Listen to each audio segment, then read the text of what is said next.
કેમ છો? મજામાં હશો? અમે પણ મજામાં છીએ. તમે પણ મજામાં હશો?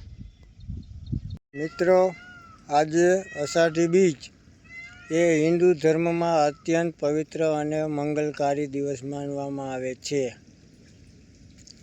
અષાઢ મહિનાના શુક્લ પક્ષની દ્વિતીયા તિથિને અષાઢી બીજ કહેવામાં આવે છે.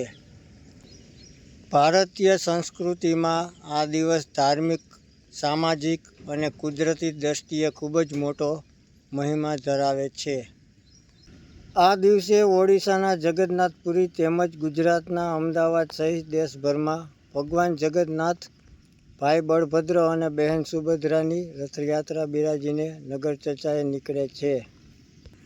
જે ભક્તો મંદિરે જઈ શકતા નથી તેમને દર્શન આપવા ભગવાન સ્વયંવર ગર્ભગૃહની બહાર આવે છે. તેમના રથને ખેંચવો એ પરમ પુણ્યદાન માનવામાં આવે છે. અષાઢી બીજ એ ભારતમાં ચોમાસાની વિવિધ શરૂઆતનું પ્રતીક છે. ખેડૂતો આ દિવસે મેઘરાજા અને ધરતી માતાની પૂજા કરે છે. આ દિવસે એક અબુધ અથવા સ્વયંસિદ્ધ મુહૂર્ત માનવામાં આવે છે.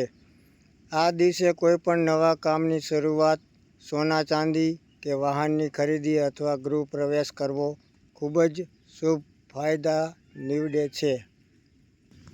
રથયાત્રાના દિવસે ભગવાનને મોસાળમાં મગ, કાકડી અને જાંબુનો ભોગ ધરાવાય છે.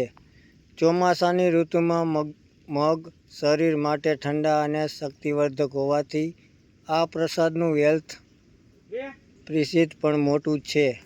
મિત્રો, અત્યારે આપણે અષાઢી બીજ વિશે 5 વાક્ય કીધા. તો તમને અમારો વિડીયો કેવો લાગ્યો? ગમે તો લાઈક કરજો, શેર કરજો અને સબસ્ક્રાઈબ કરવાનું ભૂલતા નહીં, જેથી તમને આવા અવાનવા વિડીયો જોવા મળે. જય જગન્નાથ.